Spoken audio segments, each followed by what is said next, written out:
Hello and welcome back to Hammer the Backlog, the Warhammer mini painting accountability and productivity vlog, which is also a quarterly video series. I am Nick, I am the one whom the backlog is hammered by, and this video is going to be our Year 2, Quarter 2 review and Quarter 3 planning session. That gets more complicated to remember and say every single one of these videos I do. In this quarter, I've mostly been painting Chaos Dwarfs and Blood Bowl.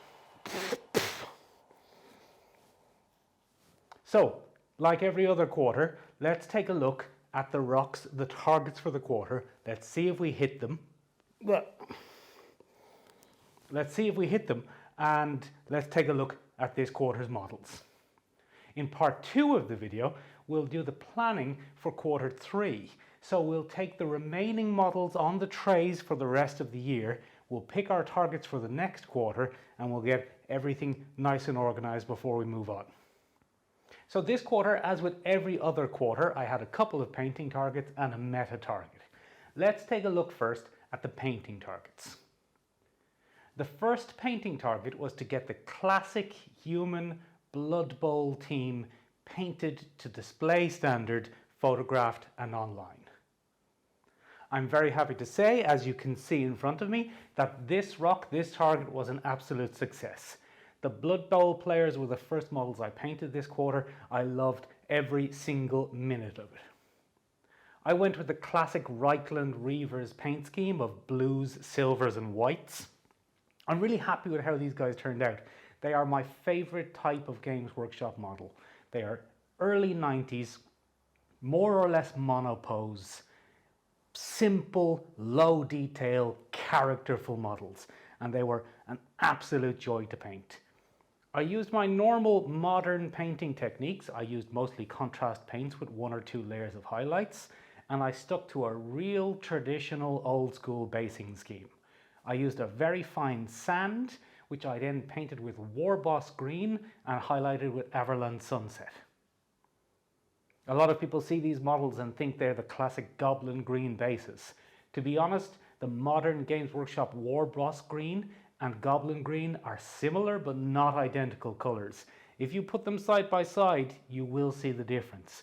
But if, like me, you're basing your models per edition, then you'll never notice a difference. On the left of the table here, I have my early 90s models. I use Warboss green for them. On the right, I have some of my late 90s models, and I use Lauren Forest for them. I think consistency is more important than getting the exact right color to match the original paints. The second painting project of the quarter, and the main project of the quarter if we're being honest, was these Chaos Dwarfs. These Chaos Dwarfs were sculpted by a 3D sculptor called Fabelzel. He is some sort of evil wizard genius because he has made 3D sculpts, entirely original 3D sculpts, which match the concept and theme of the original Games Workshop Chaos Dwarfs from the 90s without copying a single thing. Each one of these models is unique and characterful. They're beautifully sculpted. They have that almost caricature-like quality of early 90s GW models, but with crisp modern details. They are an absolute joy. Every single one of these models practically jumped off the table and painted itself. These models make me look like a much better painter than I am. They look like they took hours and hours and hours of work, but they really didn't. All of these models were painted with base coats of Citadel contrast paints and 2 or 3 layers of highlights, and that's it. Let's take a look at them very briefly, unit by unit. I started the quarter with these Chaos Dwarf Warriors. Only 2 unique poses here and a command group. But these are among my favorite of all of the models. I just love them. They fit in perfectly with the original Games Workshop style, but as I said, all unique and original sculpts that were an absolute joy to paint. The next set were the Blunderbuss Warriors. Again, there isn't a unique command group for these, so I just have 10 warriors and 1 normal warrior without a gun who's standing in as a unit champion. This unit champion was actually the first model I ever 3D printed. So it's really good for me to have him in a unit here, getting to get some time on the tabletop. The next unit I painted was the unit that drew me to this army in the first place. These are Fabelzel's version of Chaos Dwarf Bull Centaurs. For the longest time he only had 1 or 2 scopes available, but very recently he added to the range, and these are probably the single favourite unit that I've ever painted. I got a little bit of variety in the paint scheme here by painting the dwarf part with Wraithbone undercoat and contrast paints, and the bull part with Mechanicus Standard Grey undercoat and contrast paints. This gives the bull parts a different tone, a different kind of feeling than the rest of the models. The next model I painted was Lord Herzul. This guy was designed by one of Fabelzel's Patreons in a competition to design a Chaos Dwarf character. He is an absolutely stunning model, and there are 2 or 3 variations of him with different equipment, but I went for the most traditional one with hand weapon and shield.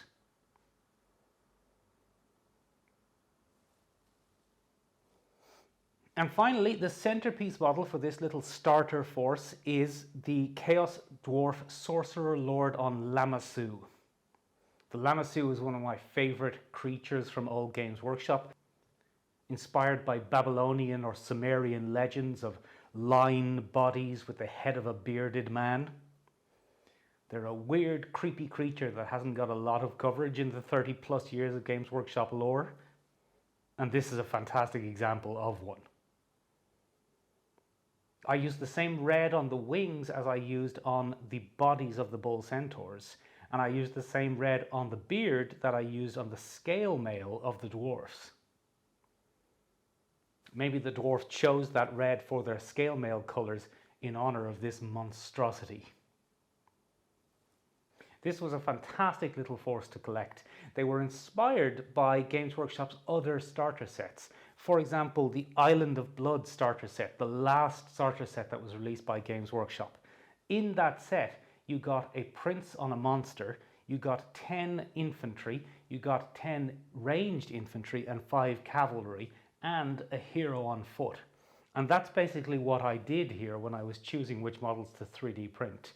I made what would have been a starter force if Games Workshop had ever made a Chaos Dwarf starter force. The third target of Q2 was the meta target. If you've been following along with Hammer the Backlog, you know I like to have a meta target each Q2. The meta target this quarter was to relaunch the website with updates. I'm going to be brutally honest with myself here and say that I think that this website rock isn't going to be complete in time for the end of Q2.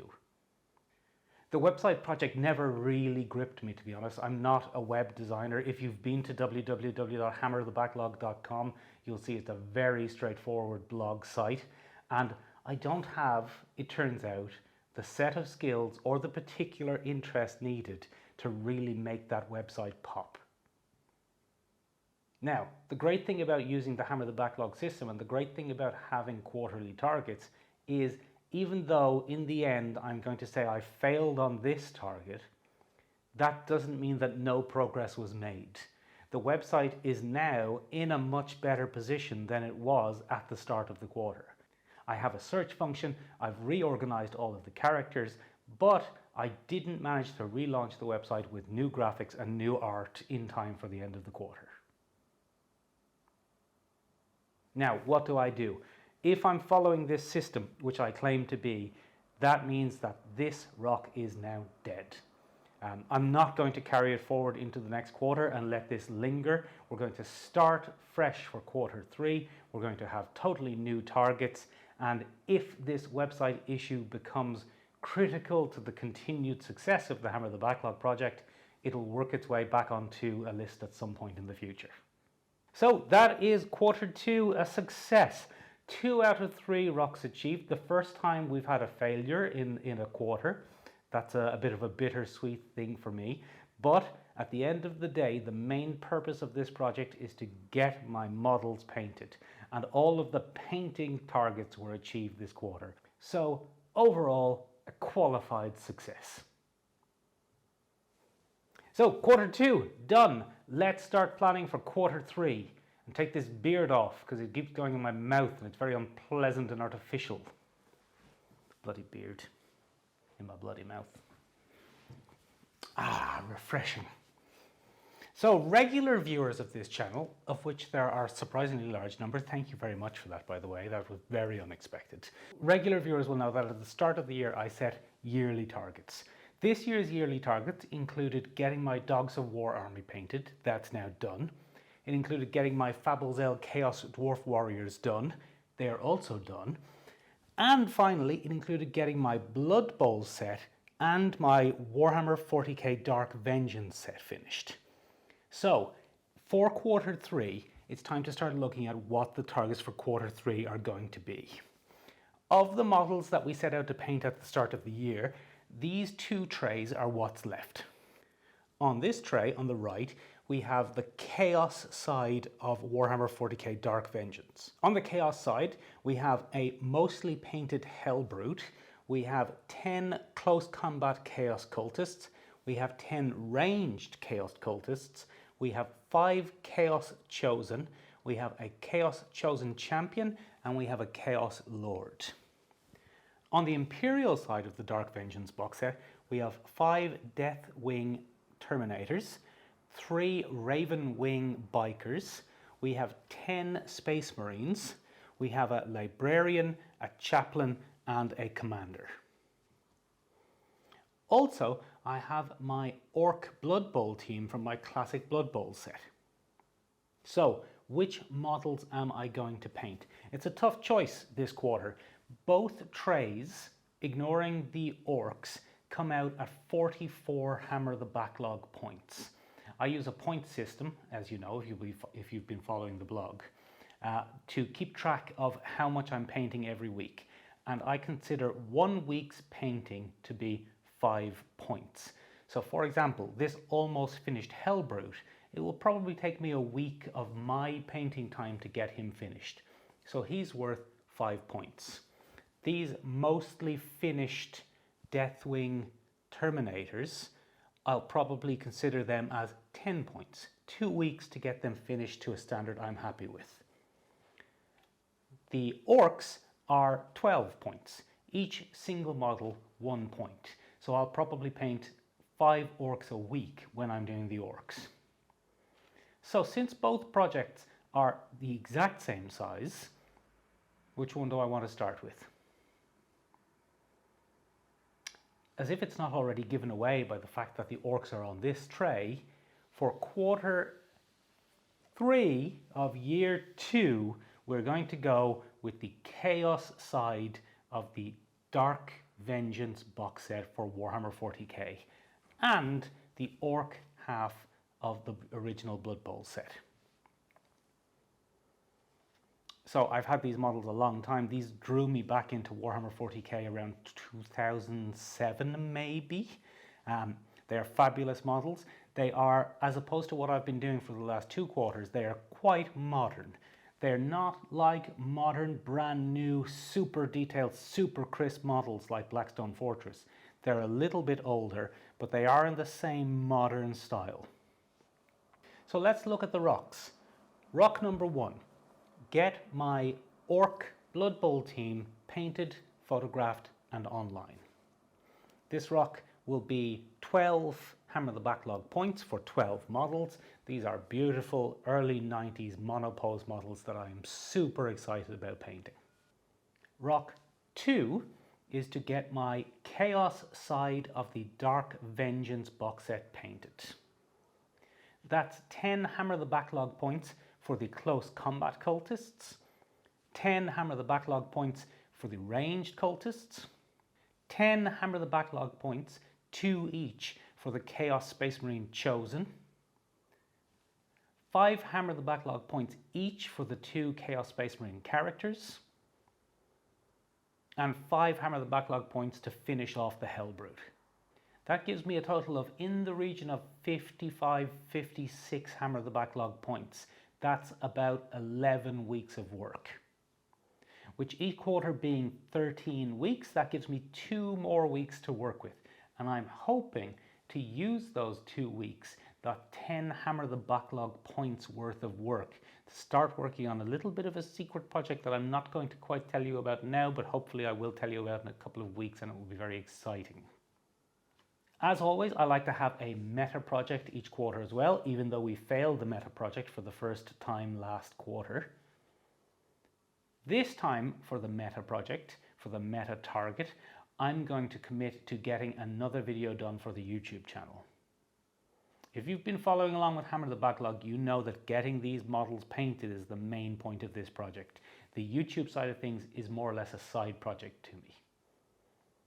Having said that, the battle report I did for the 5th edition Warhammer Fantasy box set was one of my favorite things that I've done in the world of Warhammer miniature painting in the last couple of years. So, for the next quarter, I am going to get a 3rd edition Blood Bowl starter set video filmed, uploaded and online. I say it every time we do this. For me, this is my favorite thing about this project.